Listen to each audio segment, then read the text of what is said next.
Welcome to Understanding Miscarriage, Pregnancy Loss After Fertility Treatment. The hashtag for this event is Pet Miscarriage. This discussion has been made possible thanks to the kind support of the Scottish Government. I'm Sarah Norcross, Director of PET, and I will be chairing this evening's discussion. Fertility patients who have a positive pregnancy test at the end of the agonising 2-week wait after their embryo transfer are often then aware that they're pregnant at a much earlier time than people who conceive naturally. This early knowledge, combined with a history of struggling to conceive, can make losing a pregnancy very upsetting for those patients. Don't get me wrong, I'm not trying to say that one set of circumstances makes a miscarriage more upsetting than another. This is not a competition in any way, shape or form. Whatever your circumstances, it can be very distressing. And then, of course, there are the people who have recurrent miscarriages, which is losing 3 or more pregnancies in a row. Now, this is less common, but it still affects around 1 in 100 women.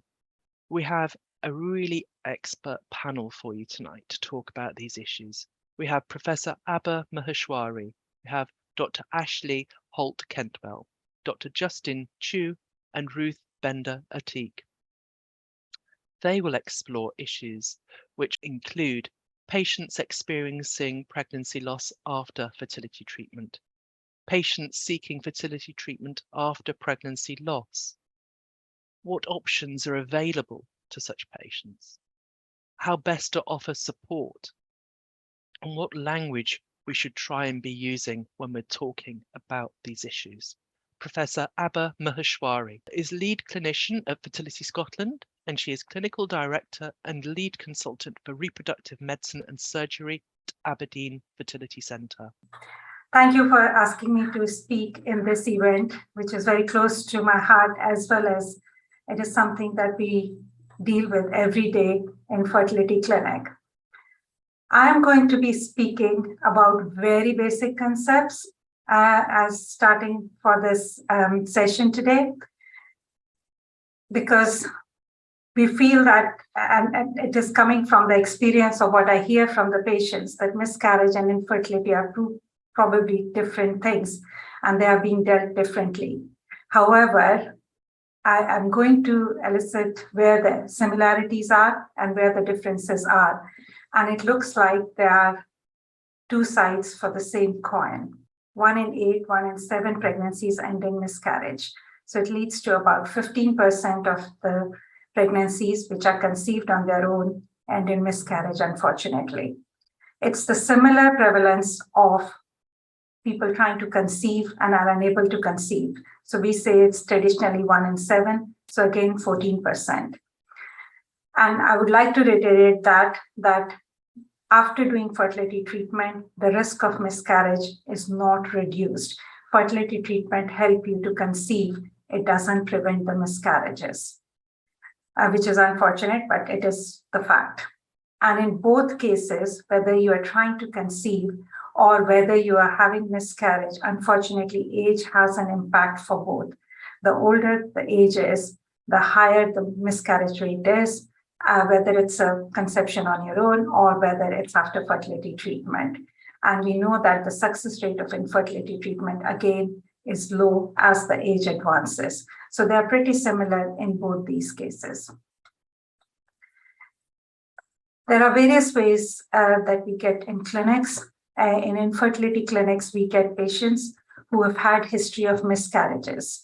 So when we are calculating how long you've been trying for conceiving, there is uncertainty and there are variation in the practice where the miscarriage gets taken into account in terms of if somebody had miscarriage 6 months ago, but they have been trying to conceive for 2 years, but they happen to have 1 miscarriage, do we say that they have been trying for 2 years or they've been trying for 6 months?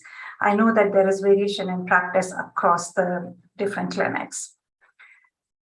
We also get miscarriages after we treat in the fertility treatment of any kind of fertility treatment.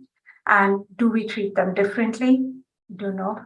Miscarriage, in miscarriage clinic, also in early pregnancy unit or wherever you present with miscarriage, you could be presenting there even without fertility treatment, but after a length of time.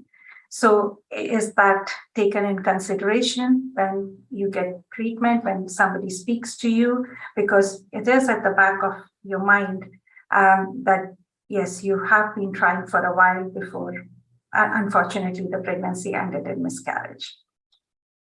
But the goal is same for both of them. All we want is a baby in hand, a healthy baby in hand, whether you're having the fertility treatment or, unfortunately, you've had a miscarriage.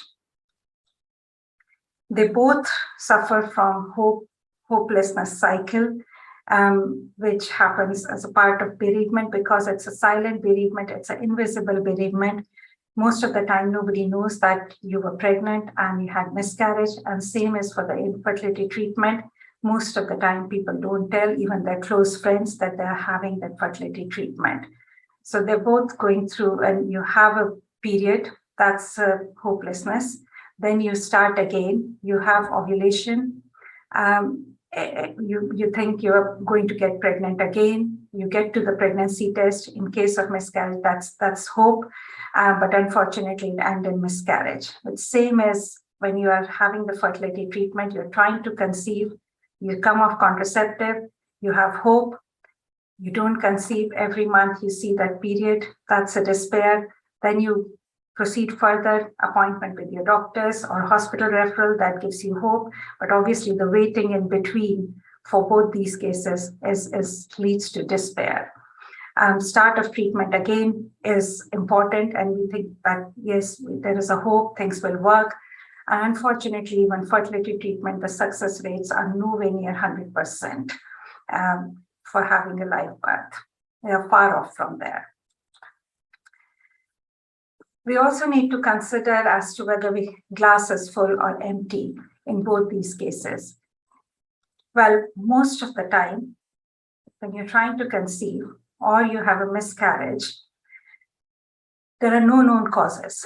We can investigate, and there are only limited investigations which are evidence-based proven, but there is a long list of investigation people can have. There are no known causes. If you look this as a glass half full, which means that, well, there is nothing wrong, which is reassuring, but again, it doesn't give you that satisfaction or the explanation that, yes, there is a cause that something can be done about. Even if we find the cause, there are no effective treatments available. Very few treatments are evidence-based in both these cases, which is very frustrating for both clinics as well as the patients.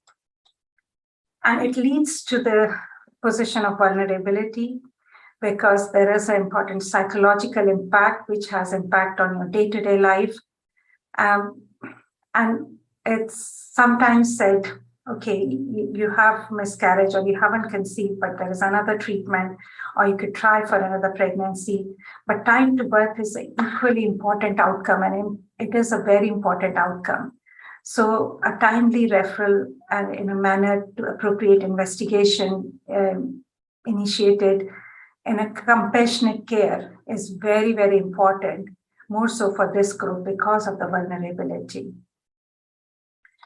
And because of the vulnerability, we are aware that there are a number of treatments which are called add-on. HFEA, a regulatory authority for fertility treatments, have produced the statement with the traffic light system for various add-ons. The other societies such as Ashleigh has taken out a draft for review, and Ashleigh has actually looked at 27 tests and treatments, and there are many more. At last count, there were 62, but they have obviously looked at only 27 right now.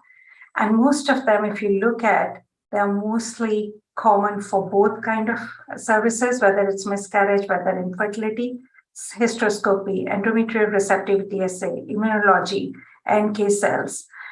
You've got sperm DNA fragmentation, artificial sperm activation, steroids, antioxidant therapy. A lot of them are very similar in both of them. Because of the vulnerability, patients take them, and the evidence base is very, very limited for both of these. But there are some differences as well. I mean, traditionally in fertility clinics, because of the very tight funding, there is lifestyle factors such as weight, body mass index, smoking are part of the funding criteria. So they are being looked at and they are being dealt with and spoken about very much early in the journey. Male partner, because of the nature of the service, they are investigated and they are very much part of initial investigations as well as the treatments and all appointments, because it is a treatment in couple when we are doing with a couple in the infertility clinic. However, in miscarriage clinic, this is not the case universally. It may be in some clinics, but not in all. And miscarriage is mostly woman-based.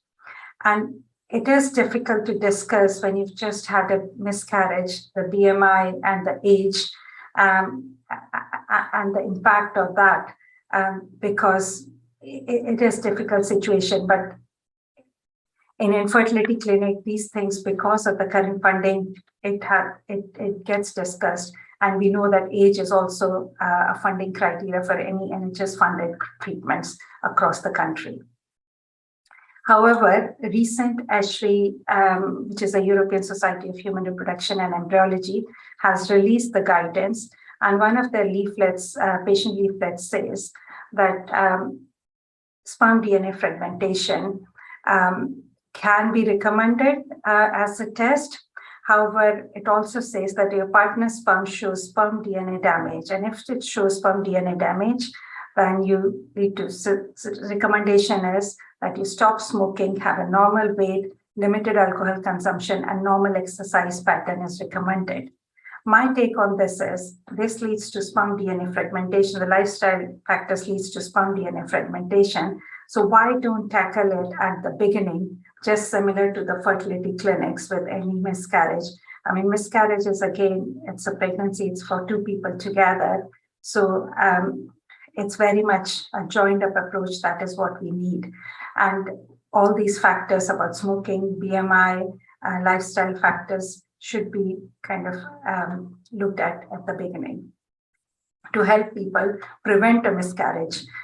We don't have to have a miscarriage to then prevent the next one. We should be aiming for preventing the very first miscarriage, either after fertility treatment or after spontaneous conception. And in terms of national and international guidance, when I looked at NICE guidelines on early pregnancy, early pregnancy bleeding, it actually does not advise specifically those with who've had infertility treatment, which creates quite a bit of issues, because when you have fertility treatment, you exactly know when the embryo transfer was done. So the scan dates are absolutely accurate, whereas NICE does not take account of that. That accounts for uncertainty of when the exact conception happens, which again is a bit of anomaly, because these patients exactly know when the conception happened, or the clinics know exactly. When we look at the WHO definition of infertility, it says it's a disease of male or female reproductive system defined by failure to achieve a pregnancy after 12 months or more of regular unprotected intercourse. So it says achieve a pregnancy. It does not say achieve a clinical pregnancy or live birth. So it does not advise whether miscarriage should be taken in consideration in calculation of duration. So maybe when these guidelines get reviewed, somebody should be questioning this, that what should be done so that patients get consistent advice as well. So what we really need is a more joined up approach, that if you have a miscarriage, if you present anywhere, when people are aware that if you had fertility treatment, what kind of fertility treatment. But unfortunately, we don't have joined up medical notes. When you present out with fertility clinic, people don't even know that you've had a fertility treatment. It's not automatic because fertility notes are kept completely separate and no one other than the fertility clinics have access to them. Which for patients, it's very difficult because they think people will know who's looking after them, but that's not the case. So this is another anomaly that we have in the system, at least in UK, that unless you know the full background, it's very hard to provide the appropriate care as well. So what we really need is a healthy baby to both these groups, whether it's infertility leading to miscarriage or miscarriage leading to infertility, or joined together. And we shouldn't be kind of having those separate clinics, much more joined up approach, because who we are treating is a patient in front of us who is having these difficulties, rather than just treating infertility or just treating miscarriage.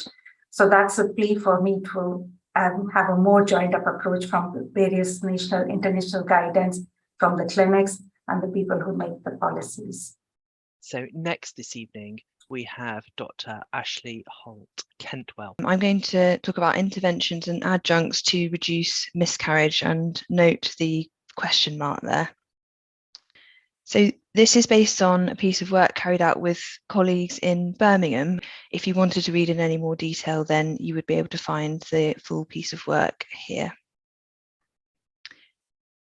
So I'll give a bit of background first of all as to why this, how this piece of work came about. I'll explain about the importance of evidence-based medicine, and then go into some of the interesting results and explain what, how to interpret forest plots, because I've got quite a few of those in my slides. So the background first of all, so I think everyone in the audience probably knows here about the huge number of interventions and adjuncts that are being offered to subfertile couples. And these range from anything from lifestyle factors right through to surgery. So this piece of work, the aim was to try and put all of this evidence, the published evidence, together into one place that could be easily accessed by anyone who it would be relevant to, and that may be as a patient, or it may be as a clinician working in a fertility clinic. So this piece of work specifically, we looked at the subfertile population, and we looked at any piece of research that was looking at any intervention at all, to see if there was a difference in outcomes.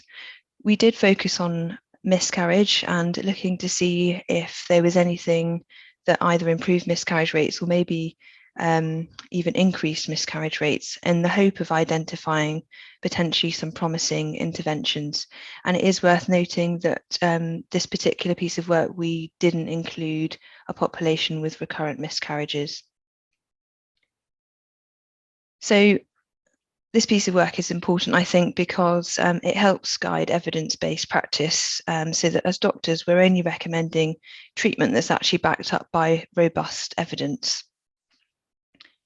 So onto the results, we found that we could group interventions into 14 different classes, and the ones that I've highlighted in bold there are the ones that had some interesting findings that I'm going to talk about this evening. Before I get into those, I thought it would be worthwhile just talking through how to interpret these forest plots. So that's the way that a paper would present their results. So for this particular forest plot, this is looking at live birth rates. So you can see here that there are a series of coloured boxes. So this green box here on the right, that's the result from the study. And either side of that, you have what are called whiskers, and these are the confidence intervals. So these are the range of values within that population study that sit around the mean or average value.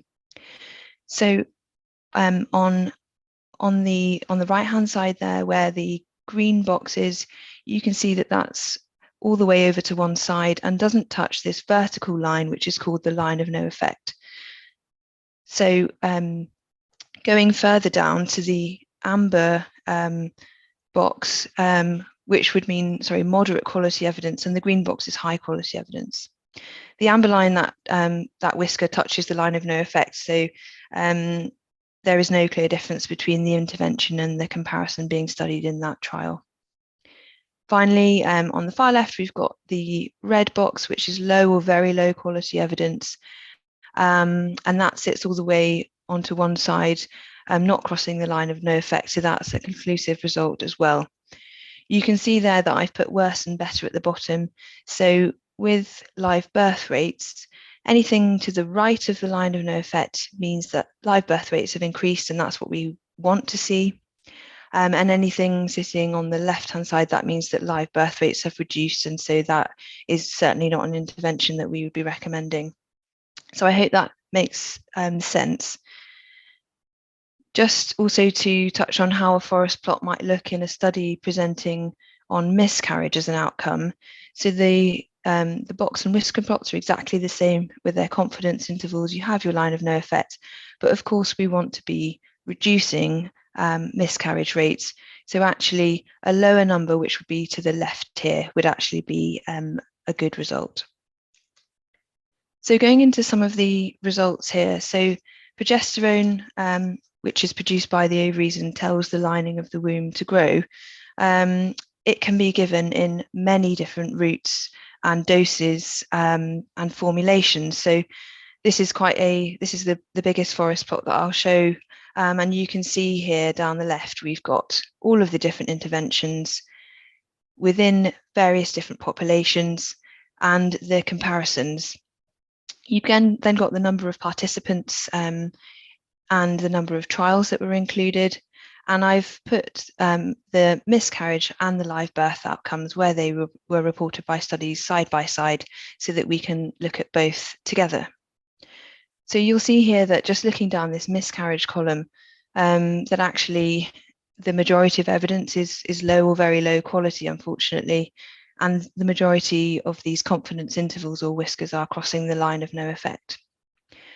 What was interesting, though, which actually goes against what we do routinely in clinical practice, is that looking at a low dose of vaginal progesterone, so this is in women having IVF or ICSI, comparing that to a high dose of vaginal progesterone, that actually seemed to reduce miscarriage rates, and that was moderate quality evidence. But if you look across to the live birth rate outcome, you can see that actually that sits almost in the middle there, and that effect is not clear either way. So more research is needed in that, and certainly that's not what I think most fertility clinics are doing routinely. Next, I wanted to mention HCG, which is the pregnancy hormone. This was also quite interesting. You can see that this particular forest plot, we're looking at putting HCG, so the hormone actually inside the womb at the time that a woman is having an embryo transfer. So that's a fertilized egg as a result of IVF. This was, if just looking at the miscarriage column there, this was very low quality evidence and did not have a positive impact on miscarriage rates.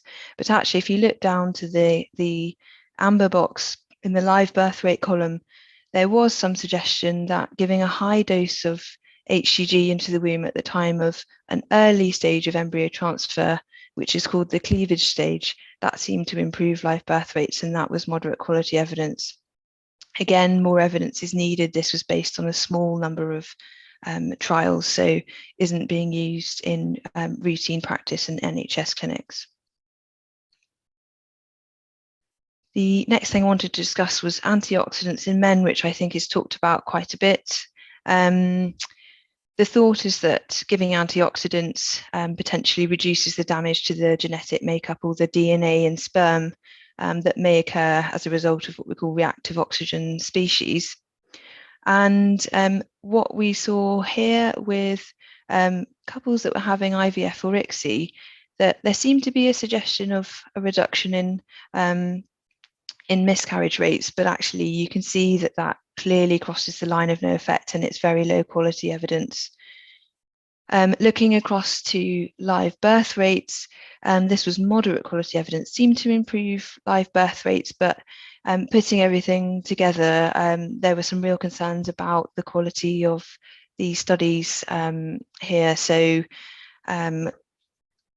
more evidence is still needed, and this particular topic has been updated last year.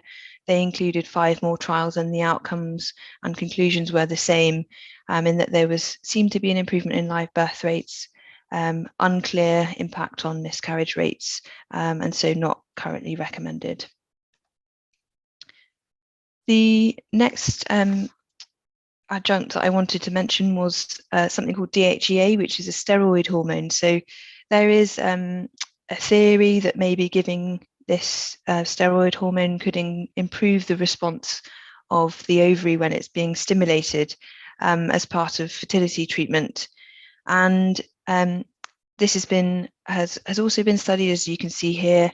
And what was quite interesting was looking at women who'd had a previous cycle of IVF or ICSI treatment, certainly looking at the live birth rates, there was moderate quality evidence that it seemed to improve things, and some sort of suggestion about in reducing miscarriage rates. But again, this crosses the line of no effect, and the results aren't conclusive. There's no clear benefit, and there is still concern about the use of DHEA in terms of its safety. Finally, the last interesting finding was looking at something that you may have heard of called embryo glue, which is the solution that the embryo is cultured within using something called hyaluronic acid. So that is found in the body normally and helps to bind cells together. So there's been quite a bit of research looking into whether this maybe helps the embryo implant in the lining of the womb if this is added to the embryo solution. The interesting finding that we saw was that putting a high level of this embryo glue into the embryo solution when compared to a low level, it seemed to improve live birth rates, and there was a trend towards reducing miscarriage rates, but again, there was no clear effect. And again, unfortunately, more studies are needed. So in summary, there was a huge number of interventions and adjuncts being studies that are that may be available to patients, and it was reassuring that the majority weren't associated with increased miscarriage rates. We didn't find any high quality evidence for an intervention that conclusively reduced miscarriage rates, and we did identify further areas that needed more research, particularly looking at the dose and route of progesterone and also reproductive surgery. And our third speaker this evening is Dr. Justin Chu. Justin is a consultant obstetrician and gynaecologist at Birmingham Women's Hospital, and he's a senior registrar at Health Education West Midlands. He is an honorary senior lecturer in obstetrics and gynaecology at the University of Birmingham's Institute of Metabolism and Systems.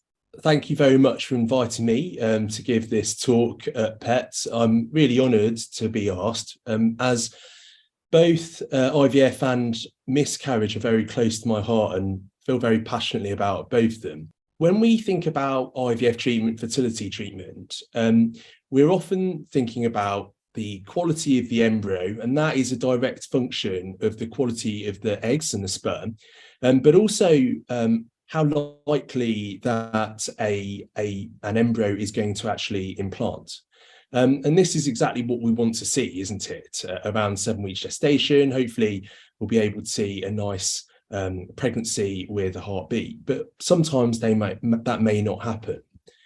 So my focus is really to talk about implantation, but in actual fact, the more and more I've done IVF treatment, the more and more I believe that actually the embryo is actually key. So I'm slightly biased now. The embryologists in our IVF lab have really convinced me that the embryo, really, the function of the eggs and the sperm, are of really great importance. That's not to say that implantation is not something we must really consider, but if you look at the seesaw of embryo and implantation, I personally believe that the embryo is really key in that. Around mid-cycle, when we have ovulation, a really key organ actually develops within the ovary, the remnant of that mature follicle that released that secondary oocyte down into the fallopian tube. And it's this corpus luteum that has a really, really key role in implantation and also maintaining pregnancy and perhaps preventing miscarriage. key role is really production of progesterone. And in human beings, we know that that happens for roughly 14 days. So this corpus luteal phase in the menstrual cycle lasts 14 days.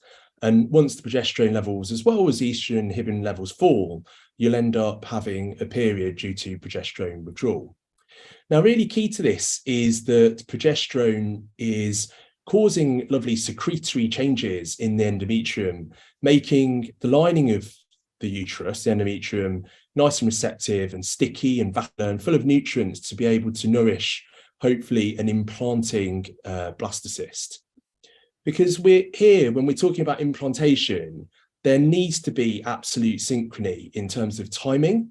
So as it happens, at around 5 days, when the blastocyst actually enters, if there has been normal fertilization of that secondary oocyte by that sperm, it will go through the cleavage stages that Ashleigh was actually talking about, and it'll enter the endometrial cavity around day 5.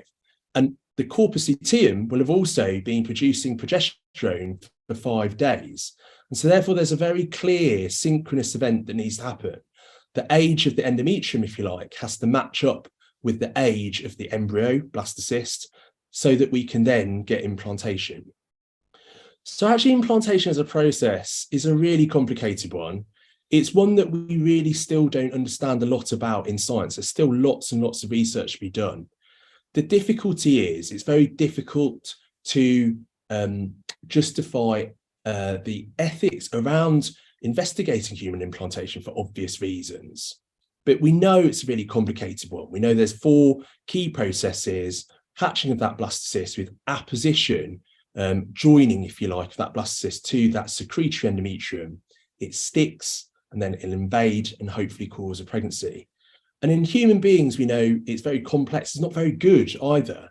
So if you look at natural fecundity, the chances of natural pregnancy in a normal cycle, it's around 30%. And in fact, we think that about 2/3 of embryos are lost due to implantation failure. That is, that an egg gets fertilized by sperm, it travels down the fallopian tube and into the endometrial cavity, but it actually never implants because it doesn't sit right and these 4 processes don't happen correctly. And it really represents a true black box. We still don't fully understand this process at all. So if that's the case, how can we improve implantation and reduce the risks of miscarriage after fertility treatment? Well, Prof. Abha also spoke a little bit about the add-ons and this traffic light system that's come from the HFEA. And I think Ashleigh's really illustrated beautifully on her HRU paper that there are, unfortunately, no add-ons that have been proven to be of significant benefit. And certainly the NHS IVF units are really struggling to adopt a lot of these add-on treatments into their clinical practice because of the need to practice evidence-based medicine. So I just wanted to point out a few of these add-on treatments and talk a little bit in turn. So I think the first thing to talk about is elective freeze-all cycles, because this actually is aimed, obviously, to reduce the risks of things like ovarian hyperstimulation syndrome from IVF treatment, but allows also for the hormones just to dampen down and the ovaries to calm down so that we can actually prepare the endometrium in a frozen cycle and again achieve that synchrony that I talked about a little bit early on. So think elective freeze-all cycles, which Prof. Abha did a great trial, e-freeze before. Looking at this is actually a really, really key facet of thinking about whether that might actually help with embryo implantation. The other test that's used up and down the country at the moment is the endometrial receptivity array. And sometimes that is also added on to looking at the microbiome to make sure that there's enough good bacteria and no bad bacteria that might affect implantation. Now, the latest data on ERA, which essentially looks at the active genetic expression within the lining of the womb at that day 5 window, if you like, on a practice frozen embryo transfer cycle, suggests that it isn't of great benefit. And we know actually that on each menstrual cycle, the endometrium will behave slightly differently. So that really fits in. Some IVF units within the NHS are, however, adding are offering this add-on for perhaps self-funded cycles as well. Ashleigh also talked about embryo glue. Here at the Birmingham Women's IVF unit, we do offer embryo glue because of that weak evidence that suggests that it could improve live birth rates. And then lastly, I think this is a really important one about the immune tests and treatments for fertility. Do they improve implantation, reduce miscarriage? I think the jury is really still out. The issue here, when you compare it to embryo glue, which is inexpensive and probably not going to cause any harm, is some of the immunological treatments, especially, have the potential of causing some issues. So, for instance, oral prednisolone, Inhixa, intralipid and IVIG can cause allergic reactions. And obviously with prednisolone, we can get problems with longer-term steroid therapy. So I just wanted to point out that there are really no effective measures, according to the HFEA, to help implantation and reduce miscarriage, double underlining, really, Ashleigh's point from presenting her paper. And this is really difficult for clinics and for patients. There is a real need for honest communication and counselling, I believe, in fertility clinics, especially in patients who may have suffered miscarriage before. They need to understand that none of these treatments have really been found to have a considerable beneficial impact. And this is often offset by the fact that patients are very upset. They can be very emotional and stressed out already. And so they just want anything that might help them get pregnant. And that's where a lot of the private sector IVF units can really heap on the add-ons as well. So how can we prevent miscarriage? We talked about age and the impact on the quality of the embryo and how it might not implant if it's not completely normal.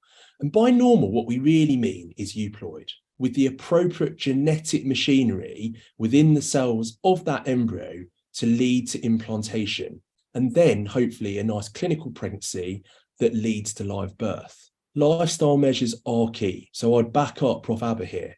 Stopping smoking, have a nice normal body mass index, reducing alcohol, if not stopping it altogether, and also having a really good look at cutting down, and again, maybe stopping caffeine intake altogether as well.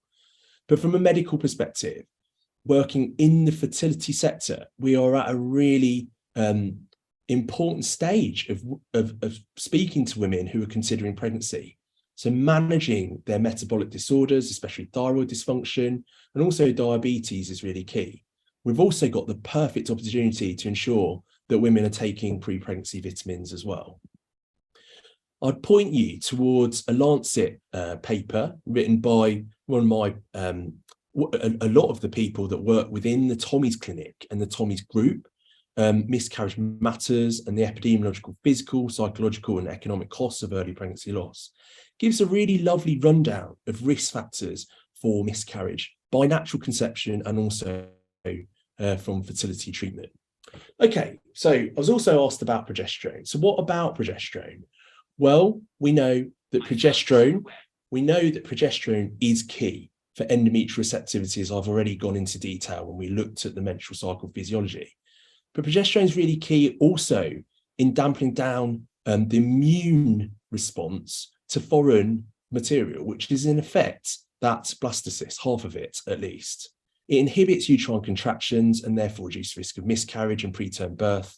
And that's why it has been looked at in terms of whether it might be able to prevent miscarriage.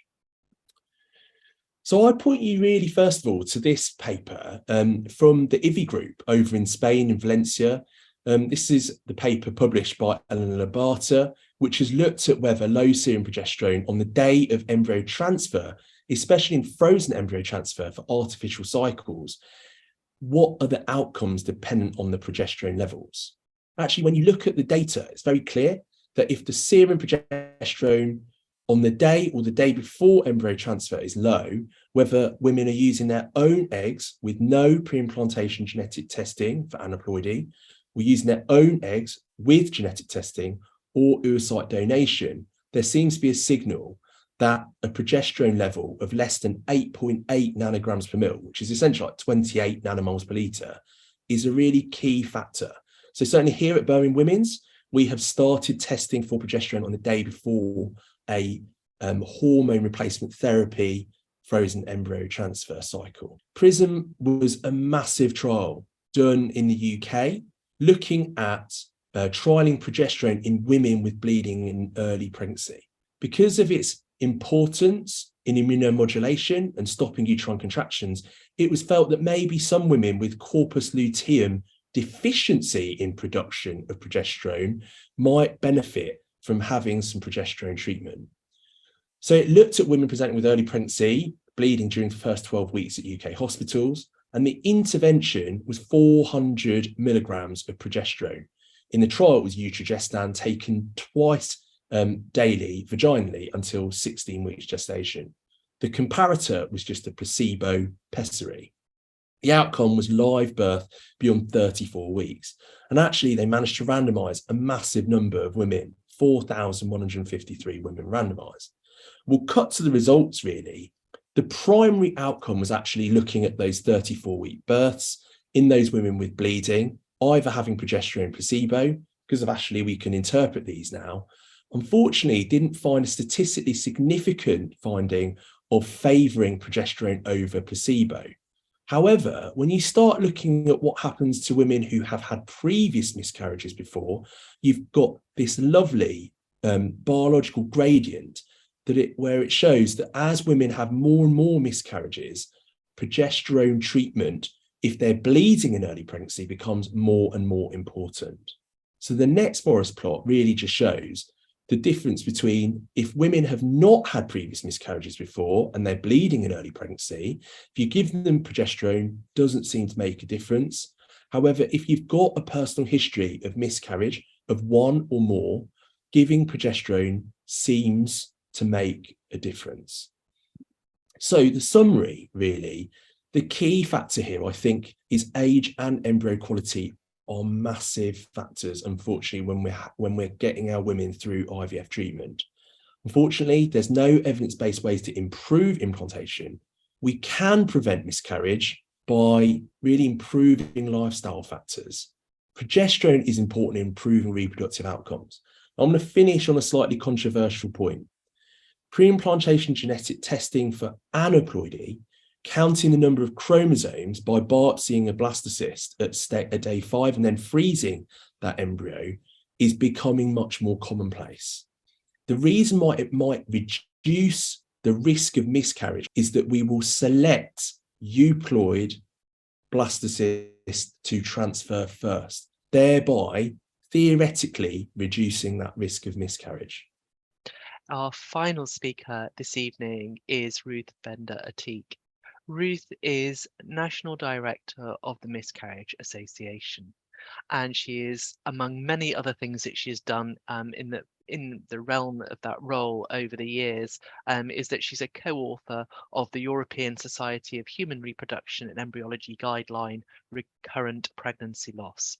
So I'd also like to start by thanking you very much, Sarah and the team at PET, for inviting me to speak. And really this whole issue, which we're talking about from everybody's perspective, is this crossover between fertility problems and maintaining or not maintaining or losing a pregnancy. So Sarah asked me to talk about the impact of miscarriage on fertility patients, and I'm widening it just a little bit because I'm going to be talking about miscarriage, but also thinking about ectopic pregnancy, and thinking too about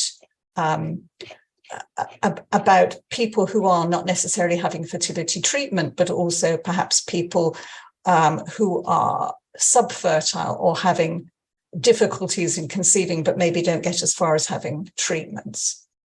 Now, we know that miscarriage and fertility problems can each, on an individual basis, cause distress. I mean, that seems banal to say, and I understand that there are probably quite a lot of people taking part in this webinar who are very personally conscious of that because of their own experience. So there may well be similarities between those two issues, pregnancy loss and fertility problems. But I think the first thing to say, to highlight, is that it's always an individual experience. So whether you're talking about a pregnancy that you are in the process of losing or that you have lost, or whether you're talking about difficulties conceiving, it always has to be seen as something which is individual, however many things are in common. You're talking about this particular person or couple. You're talking about this particular pregnancy, whether it's one that you are currently going through or currently losing or have lost, or whether it's the pregnancy that you are hoping for in treatment. You're talking about this particular loss.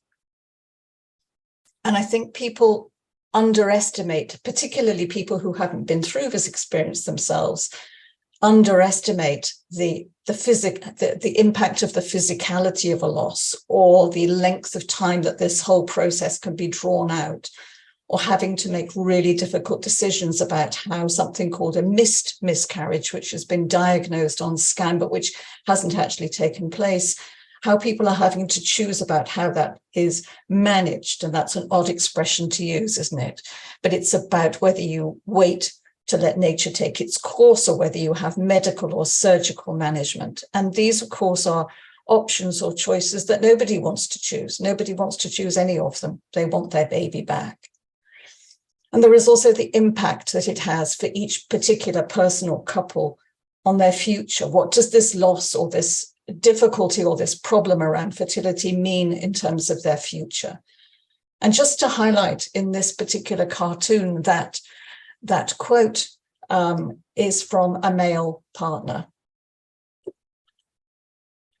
So I think bearing that individual experience in mind, and I think it's really important that we always remember it, it's also important to recognize, as if you don't, that when people are describing the feelings that they have, whether they are in relation to miscarriage or they're in relation to infertility, they're not that dissimilar. So when we talk to people who've been through the experience of miscarriage, there's lots of feelings I'm going to share with you on this slide, but I'm going to start with 3 that probably this group may not consider.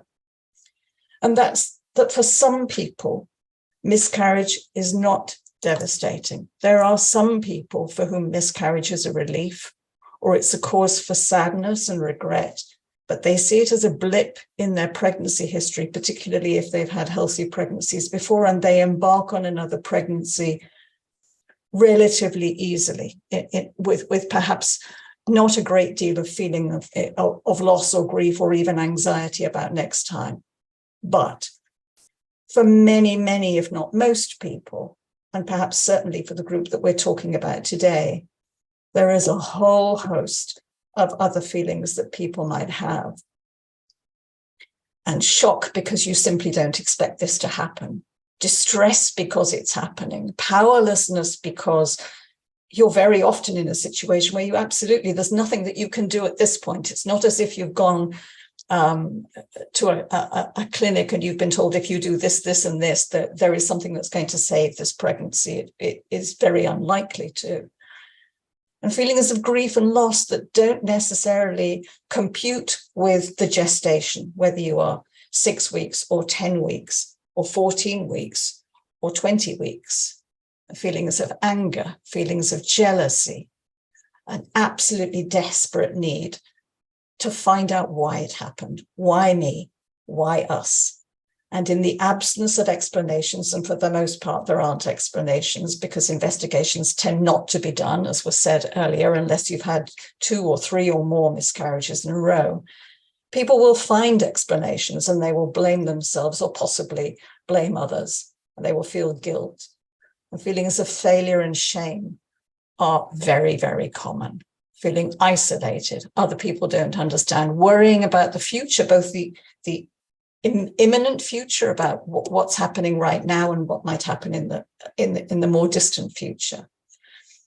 And we also know, and there's very strong evidence, research evidence, that for some people, miscarriage or ectopic pregnancy can either trigger or exacerbate mental health problems, including PTSD. And it can also trigger or exacerbate existing relationship problems. There are couples whose relationship breaks up because of pregnancy loss. And perhaps unsurprisingly, if we do exactly the same and looking at people who experience infertility or subfertility, apart from that top three, they're the same.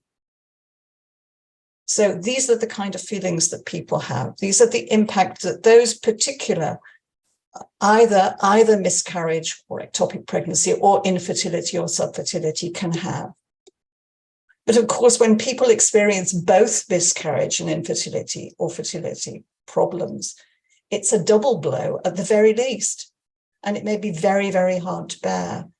And that's true whichever complication or situation comes first, whether it's miscarriage or ectopic pregnancy, followed by problems conceiving, or whether you're starting off with fertility problems and maybe treatment, followed by pregnancy, or at least what looks like okay embryo transfer and then loss.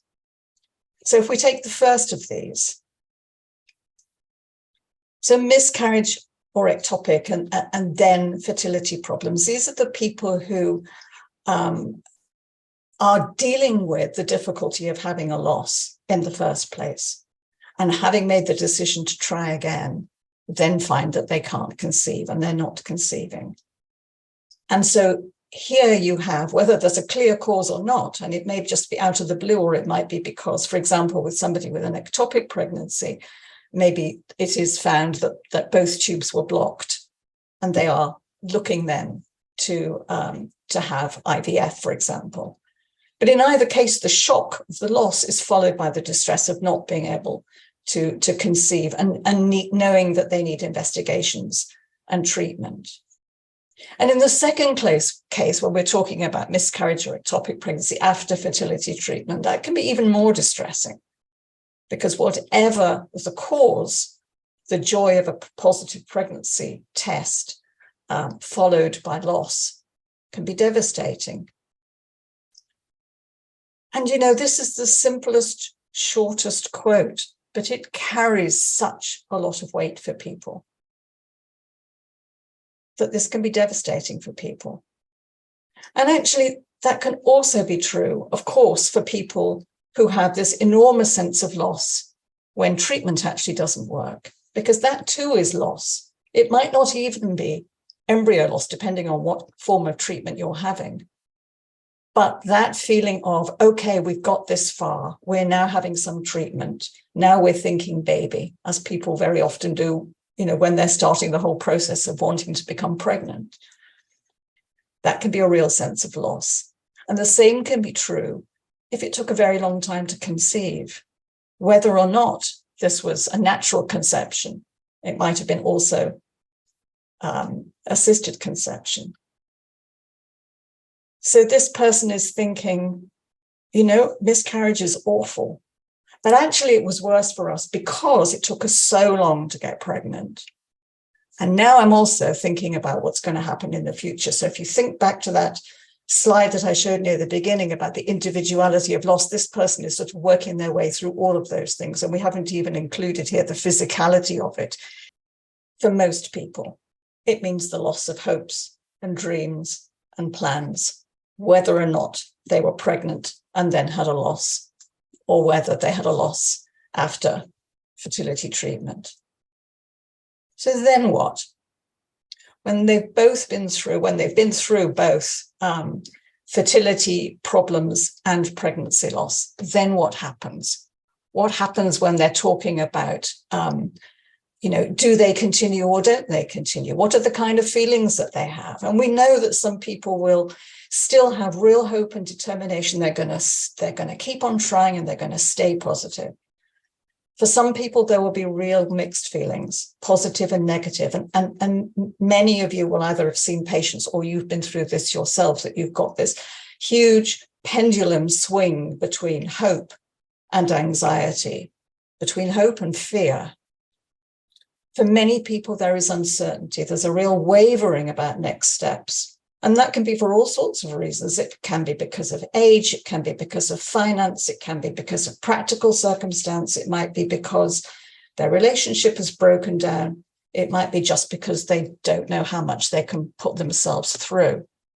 And then people are making decisions. It might take them a very long time to decide about whether they go ahead, whether they try again or not.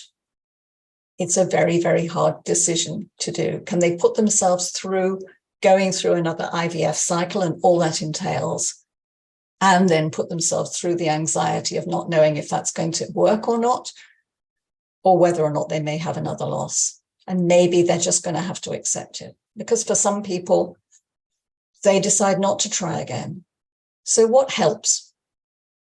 People tell us that what they need is they need information, and they need good care and good treatment, but they also need sensitive language. And Sarah asked me to say a word or two about, the terminology that we use for these kind of early losses. And it's tricky, because when you look at these terms and you look at the word loss, which I use all the time, actually a lot of people say, don't call it pregnancy loss or embryo loss. It's not a loss. I haven't lost it. It's not that I was careless.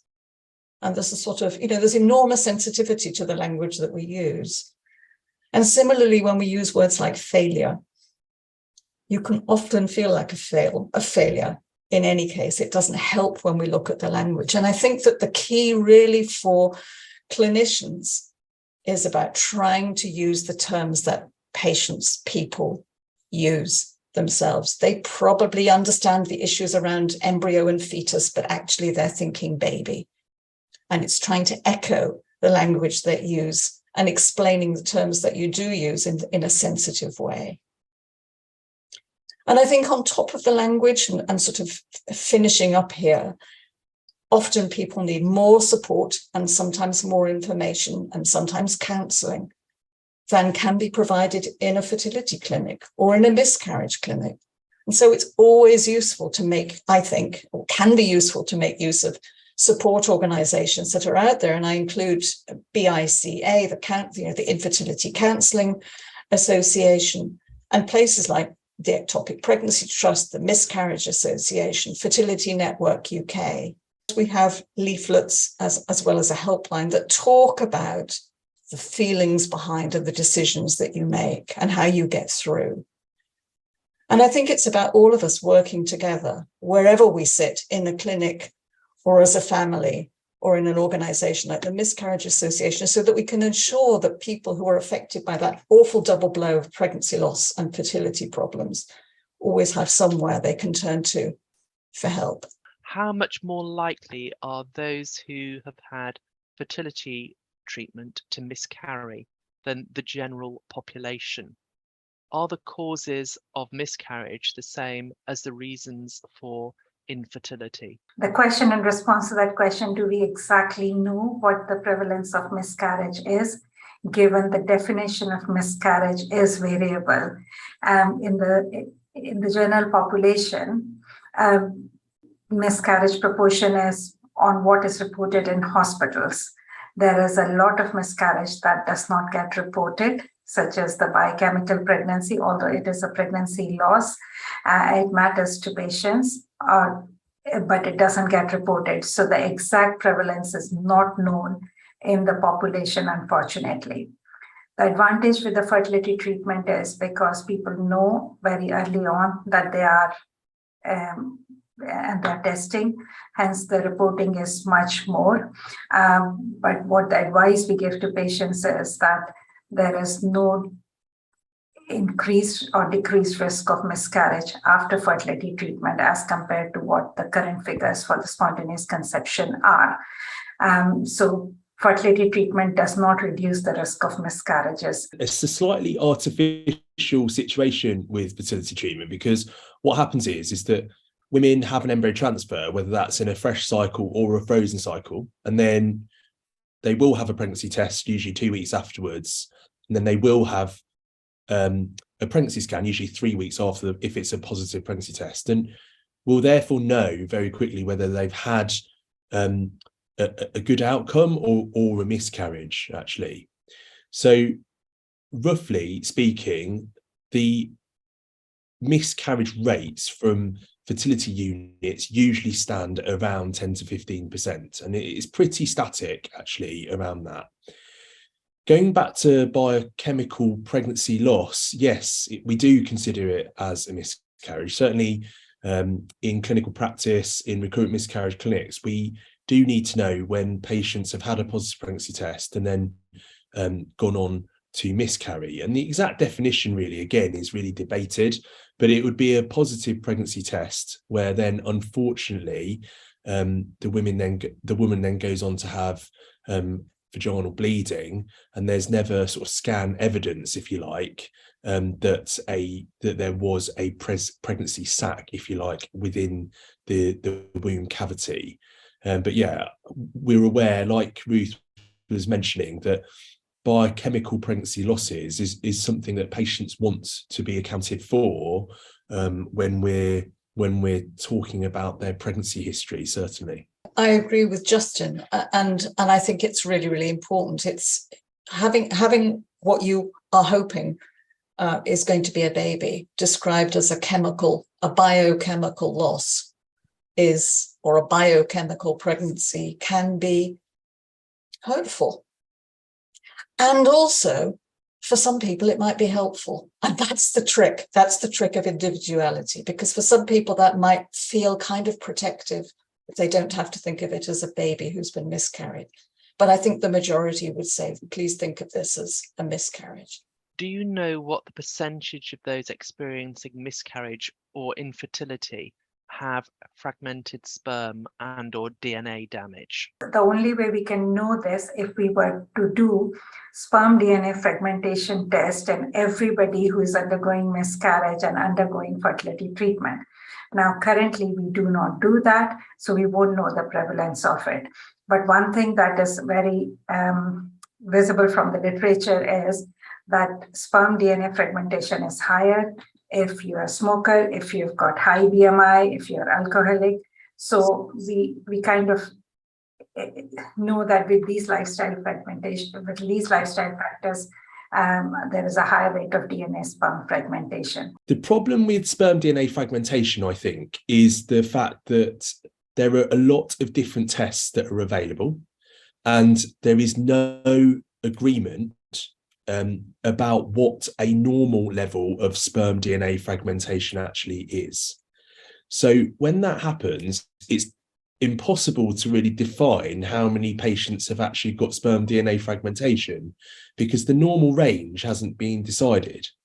When you then add on, like going back to Ashleigh's talk, she talked about antioxidant therapy to reduce the risk of miscarriage. There is no known beneficial treatment that's being proven evidence-based anyway to improve sperm DNA fragmentation. It would not only have to improve sperm DNA fragmentation, though, it would also need to improve your live birth outcomes in fertility treatment and reduce the risks of miscarriage. So lots of research work to do there, but definitely I think we need to start looking at the male partner more. There are 4 major tests that are done on sperm DNA fragmentation, and all 4 test something different. And also the fact that sperm from one day can be different from another day. So it doesn't matter that if you have a DNA fragmentation in the sperm sample today, and there is nothing to prove that tomorrow again it will be the same sample or it will be exactly the same. The cutoff people use sometimes is about 30%, but again that is arbitrary, that if you have 30% of sperm which have got fragmented DNA, then you've got high DNA sperm fragmentation. But again, it is part of research, and a lot more research needs to be done before we can dogmatically say that what proportion, the question that somebody asked in the panel is, what proportion of people have sperm DNA fragmentation or high DNA fragmentation in miscarriage and infertility? I'm going to move on now to the next question, which is actually about the COVID mRNA vaccine. And this is from a clinical cytogeneticist who says that they've been alarmed at the huge rise in referrals for recurrent implantation failure, recurrent miscarriage, infertility, IUDs, fetal abscons, fetal PM samples, and stillbirths, saying that they have grave concerns that this explosion correlates with the rollout of the vaccines? I think the COVID vaccine has certainly saved lives. The Royal College of Obs and Gynae's position on it is very clear. The British Fertility Society and HFEA position on it is very clear. It hasn't been linked with poor reproductive outcome. There is certainly nothing that I've experienced with my recurrent miscarriage clinic or with the IVF unit. I'm not sure whether Abha has. No, we have not seen any high risk of miscarriage or implantation failure because of the COVID vaccines. We completely agree that COVID vaccine is important and has saved life, at least prevented people dying and going into the hospital, so it was important. Do you think that there should be a separate definition from primary and secondary infertility for women with infertility who have had a miscarriage to allow investigations to be focused? As far as I'm aware, when research is carried out, those two groups aren't separated out in that way, and it may be, I guess we don't know until potentially that separation is made, whether there are differences in those two populations. There's such a big discrepancy between clinical IVF pregnancy rates around 50% and final live birth rates around 30%. It in fact exceeds the expected 15% miscarriage rates generally touted against a backdrop of only around 30% of women getting a baby through IVF. Is there an explanation for the big difference? As part of most IVF units, you have to carry on collecting sort of key performance indicator data. So you have to keep auditing your outcome data, and we have to actually provide outcome data also to the HFEA. So as I mentioned before, our miscarriage rates have been pretty static between 10 and 15% throughout. So it hasn't been my experience that we've seen a big step down from clinical pregnancy rate to live birth rate. Yeah, I won't say that there has been difference from the clinical pregnancy rate to the miscarriage rate, but I think the question they're asking is from positive pregnancy test, which is classed as pregnancy. So from positive pregnancy test up till the scan, apologies for using the word again, biochemical pregnancy, but that is what it is traditionally called. And from clinical pregnancy, and actually, if you look at rather than individual clinics data, if you look at the large IVF trials that have been conducted across the UK, from clinical pregnancy to the live birth, there is not much loss. Clinical pregnancy means early pregnancy scan, which is around done between 6 and 8 weeks for most IVF clinics, and we report to HFEA our outcomes. If there is a positive fetal heart there, from there, the live birth rate, there isn't much drop off. Whereas obviously from positive pregnancy test up to clinical pregnancy, there is drop off, and that's some class that as a miscarriage. And that's why I was reluctant in giving you exact figure, because if you class that as a miscarriage, then obviously the figure gets up. The other thing you have to be aware that what are you counting as denominator in miscarriage? So if you're counting denominator per pregnancy, and again, per pregnancy is a positive pregnancy test or per clinical pregnancy, your number will suddenly change. Or if you're counting as per woman treated, that again number changes. So it all depends on what exactly your numerator, what exactly denominator, and what exactly you are counting. In truth, I completely agree with Justin that from clinical pregnancy, which is the early pregnancy scan, to live birth, there isn't much drop off. There's a gap here though, because there's a gap between miscarriage and live birth. So there are people who are having losses between 24, after 24 weeks. So everything is going along hunky-dory, but if they have a stillbirth, then that also makes a difference. And perhaps we aren't including those in the statistics. Not all clinical pregnancy leads to live birth, but the kind of drop that was in the question, it's not that kind of drop from clinical pregnancy to live birth. That's a very, very, very small drop from there. And it could be stillbirth or late pregnancy loss. You're absolutely right. It's not 100% goes from clinical pregnancy to live birth. The person says, I'm listening this evening as an egg donor and as a surrogate. I successfully gave birth to a baby for my intended parents 5 years ago. I've since then tried to have a further sibling for them, which resulted in 2 miscarriages.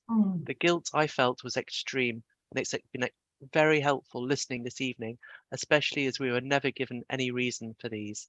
I found the certain language very hard to hear, and also getting help as a surrogate experiencing this. First of all, to express my sympathies on your experience and your feelings of loss, because it's a double loss. It's a loss for you, and it's a loss for the people whom you may be feeling guilty for, or on their behalf, because it didn't work out. I think the feelings of surrogates are very often just completely forgotten, and it's really important that we don't forget. Thank you for raising that. Is it because the eggs are older that miscarriage is more prevalent, or would this be the same with donor eggs? Is it the age then of the woman that is a key factor in miscarriage? I think that both Abha and I have mentioned this really. It needs to be communicated extremely sensitively though to our patients, because there is absolutely nothing that we can do and they can do about age, and that's a really important part of what we actually have to do when we're doing consultations.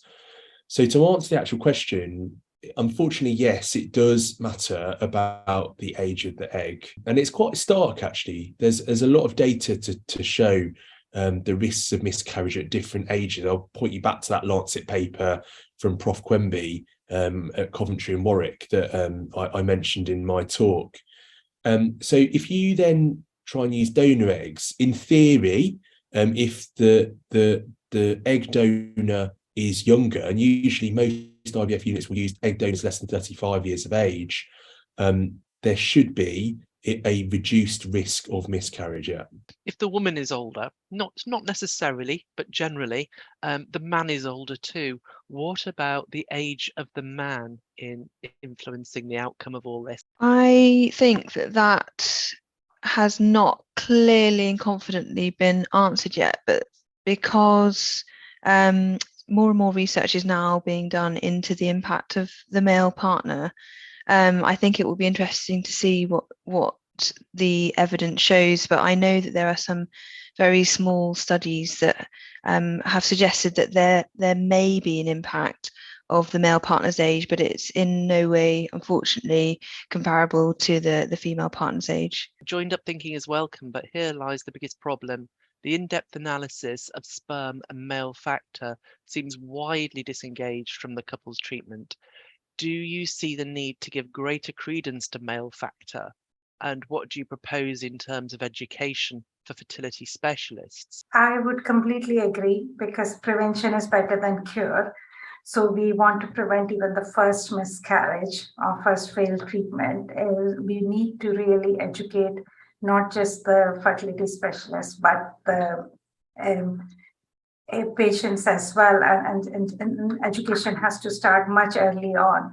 It's about the lifestyle factors. It's about the impact of age on fertility, and both men and women. There is enough in the literature to say it's not just the one sex need to be educated. It's everybody needs to be educated in the community about the impact of these things on future fertility and the future risk of miscarriages. And I completely agree that male are the equal, or sperm providers are the equal partner in any of these events. So they have to be treated together as couples, to be treated together like we do in fertility clinic. Is there good evidence that giving high dose progesterone in early pregnancy is safe and not harmful long-term to the developing fetus? PRISM was that trial that I presented about progesterone supplementation in women with bleeding, if you like, rescue progesterone in women who are experiencing bleeding in early pregnancy.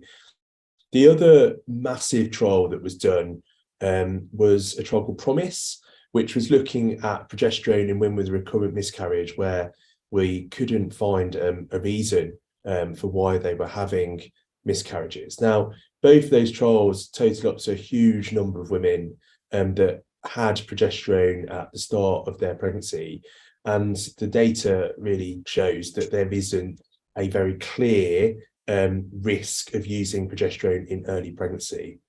So there are, I think, Labata data as well that I mentioned. They've started looking at subcutaneous injections of progesterone. If progesterone levels are low, their data again suggests that there isn't a harmful factor introduced by giving progesterone early on in pregnancy. Which method of progesterone in the 2-week wait has better outcomes? Progesterone is really important to immunomodulate, to make sure that your endometrium is nice and receptive. The difficulty is that however you want to give the progesterone, in whatever dose and whatever administration method, if the embryo isn't normal, it's going to be very difficult for the pregnancy to implant. So what we do is we use evidence-based medicine to then decide, well, actually we give vaginal progesterone, and if progesterone levels are low in artificial cycles, then we would then add on a subcutaneous injectable progesterone as well. The decisions are made based on the ease of application, the frequency of administration, what is available, and cost as well. We've got a bunch of questions about whether different things can help reduce miscarriage. So one of them is vitamin D, one is acupuncture, and the other is aspirin. Very happy to speak about acupuncture. We included that in the piece of work that I was talking about, and it was interesting actually. I looked out the specific results. So in studies, there were 7 studies we found looked at acupuncture compared to a sham control. So that's where, so as opposed to no treatment at all. And the results weren't conclusive at all. But actually looking at acupuncture compared to no treatment, the miscarriage rates actually significantly increased, and it's moderate quality evidence.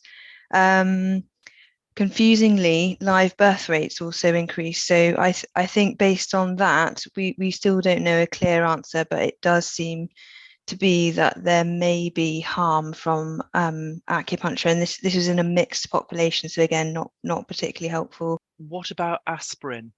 Aspirin was given earlier on, but we haven't found that it really improves or reduces the miscarriage rate. In fact, it can give gastric or GI side effects as well. So we don't routinely recommend it. Only time we recommend it if they have been diagnosed with antiphospholipid antibody syndrome. So that's thermophilia. Only then we'll recommend it. We won't recommend routinely aspirin. Vitamin D. It's a really tricky one with vitamin D.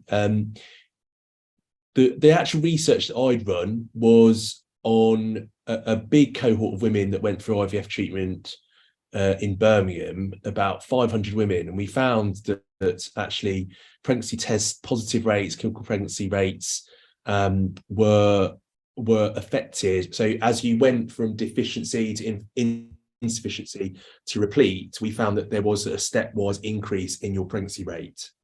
The difficulty is that you don't know whether vitamin D is a surrogate marker for something else. So that was an observational data set. We weren't intervening. It's very, very difficult to intervene in vitamin D trials because you have to identify vitamin D deficient women, and it then becomes quite unethical to not treat vitamin D deficiency. So you then have to start thinking about whether we should do cluster trials as well. Now, the Italians have just published, I think a few months ago, there was a Sundro trial published, I think, in Fertility and Sterility, which, so Edgardo Simigliano's group have just published a trial looking at vitamin D deficiency treatment versus placebo, and they didn't find that there was a beneficial impact. However, historically, there's always been seasonal variation in natural conception rates as well. So from an epidemiologically big data group, there tends to be higher pregnancy rates in those autumn months, and then slightly lower in the spring months when people have had less vitamin D. I mean, if there was a difference in giving vitamin D and not giving vitamin D, then you would be routinely testing vitamin D, and the Ashleigh guidelines, which have just been released hot off the press, and say the tests which are not routinely recommended for couple with recurrent pregnancy loss, and the list includes vitamin D test. So if we don't test it, we won't know it. At the same time, we usually advise anybody who gets pregnant to continue taking vitamin D and folic acid. Bearing in mind the people who've been through both miscarriage and fertility treatment or infertility are looking, many of them, wanting evidence-based medicine, but also topping it up. So if you're giving vitamin D supplements and they're also taking a multivitamin pregnancy preparation and maybe also thinking of other ways to top things up, it also makes research harder. But it's a completely understandable thing to do because you don't want to, miss anything out that might make things better. The next question I wanted to take was from someone who's worked in an early pregnancy unit and struggled with the lack of information provided by private fertility clinics when sending patients to us as walk-ins. For example, not sending patients with copies of their scan reports, but providing photos that lack measurements, etc. This has led to distressing delays for fertility patients. For example, needing to wait for further scan appointments, blood tests. Could guidance be produced for clinics re what information is needed to be sent with the patient when being referred to the early pregnancy units, with their consent, of course? The more information that people arrive with, the better the care is going to be. It's going to be more informed, and that has to be better for everyone. Access to information is key for the right treatment, whichever way that happens. And I know that the HFEA Act, obviously we're working on hopefully removing confidentiality and making it more visible to any healthcare professionals so that they can at least treat people in the right way. So absolutely, I mean, anything that improves the communication and right information rather than duplication is absolutely the key, whichever way it happens. The sharing of those medical notes is an absolutely vital part, I think, of the reform of the Act, so that patients get better treatment. And there is, as you said in your presentation, that joined up thinking. If an embryo is destined not to implant due to multiple factors, what does embryo glue actually do? Has it improved healthy live birth rates? If the quality of the embryo and the genetics aren't correct, then it doesn't matter what environment you're putting that embryo into, what you're adding in, that is not going to result in a live birth. So I think this is why there are clinics that are using embryo glue and clinics that aren't. Is it correct when some doctors tell patients that miscarriage is the body working effectively by stopping a pregnancy that will not be viable? It's the sort of thing that some doctors, clearly none of the ones on this panel, might say to try and offer comfort. So the intent is good, but the result isn't necessarily helpful. Does PCOS affect the likelihood of a miscarriage? PCOS is a real spectrum of disorders. It's not, it's not an either or binary thing. And a lot of women you'll find have quite longer cycles, will have a tendency, let's say if they put some weight on, to go fully polycystic ovarian syndrome in terms of having very irregular periods. So in those women who might be ovulating every now and again, we actually put them on metformin to try and help them keep hold of the pregnancy in terms of helping with metabolic syndrome. I think it's quite difficult if you're using ovulation induction, or if a woman is having natural cycles with polycystic ovarian syndrome, you would question whether the best oocyte is being ovulated. That is physiologically what the way that I kind of think about it. So there probably is there is probably some kind of biological plausibility that women with polycystic ovarian syndrome, or a tendency at least towards it, would struggle to hang on to their pregnancies and have an increased risk of miscarriage, unfortunately.